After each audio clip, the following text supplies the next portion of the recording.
Different time లైన్స్ని are different సీన్స్ని చూపించడానికి IMAX screen ఎంత బ్యూటిఫుల్గా యూటిలైజ్ చేసుకోవచ్చు అని చెప్పి మనం సిన్నర్ సినిమాలో ఆల్రెడీ చూసాము. అండ్ అంతే బ్యూటిఫుల్గా ఈ సినిమాలో కూడా దాన్ని యూజ్ చేసుకున్నారు. అదేదో సినిమా కాదు, project Hail Mary which was acted by Ryan Gosling. నిన్ననే చూడడం జరిగింది. మూవీ నాకైతే ఫుల్ ఫ్లెడ్జ్గా నచ్చింది.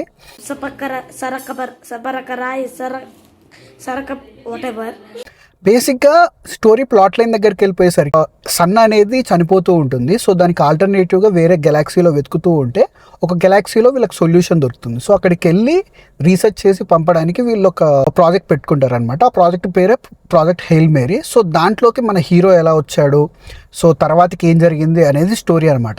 సినిమా ఓపెన్ అవ్వడమే మనకి స్పేస్లో ఓపెన్ అవుతుంది. సో ఆ విజువల్ స్పెక్టాక్యులర్ ఏదైతే ఉంటుందో మనం ఫస్ట్ ఒక 30 minutes బేర్ చేయాల్సి ఉంటుంది. సో ఆ 30 minutes స్టోరీ కొంచెం స్లోగా మొత్తం వెళ్తూ ఉంటుంది అనమాట. ఏంది అర్థం కాకుండా ఉంటుంది. సో ఆ 30 minutes తర్వాతకి మనకు ఒక కొత్త క్యారెక్టర్ అనేది ఇంట్రడ్యూస్ అవుతుంది, రాకీ అని చెప్పి. సో ఆ క్యారెక్టర్ వచ్చిన దగ్గర నుంచి ఎమోషన్ అనేది బిల్డప్ అవ్వడము అండ్ కామెడీ సీన్స్ అనేది రావడంతో సినిమా చాలా ఇంట్రెస్టింగ్గా వెళ్తూ ఉంటుంది. సో ఓవరాల్ 2:35 minutes మూవీ అనమాట. 2:35 minutesలో మనం ఫస్ట్ ఒక 30 minutes బేర్ చేయగలుగుతా సెటప్కి. తర్వాత మొత్తం ఎమోషనల్ ఫీల్ అవుతాము, ఎంజాయ్ చేస్తాము. అండ్ ఆ విజువల్స్ తోటి అండ్ ఆ music, mainly music. Actually DSP గారు ఒకసారి చెప్పారనమాట, మ్యూజిక్ డైరెక్టర్కి మ్యూజిక్ ఎక్కడ కొట్టాలో కాదు, ఎక్కడ సైలెంట్గా వదిలేయాలో తెలిసినవాడు గ్రేట్ మ్యూజిక్ డైరెక్టర్ అని చెప్పి. ఈ సినిమాలో కొన్ని పర్టికులర్ సీన్స్ ఉంటాయి, పిన్ డ్రాప్ సైలెన్స్ ఉంటాయి అనమాట. ఆ సీన్ చాలా బాగా పే ఆఫ్ అవుతుంది, ఎందుకంటే ఆ విజువల్ అంత బాగుంటుంది అండ్ ఆ సీన్లో ఇంటెన్సిటీ అంత బాగుంటుంది. సో మీరు కనుక గ్రావిటీ లాంటి మూవీ, ఒక space exploration movie, sci fi movies మీకు నచ్చితే ఈ సినిమా డెఫినెట్లీ వర్త్ ఇట్. ర్యాన్ గాస్లింగ్కి ఇప్పటిదాకా ఆస్కర్ రాలేదు, మైట్ బి ఈ సినిమాతో ఆస్కర్ కొట్టాలి అన్నట్టు తీసినట్టు ఉంటుంది. I'm big fan of his acting. And ఈ సినిమాలో పీక్స్ అనమాట.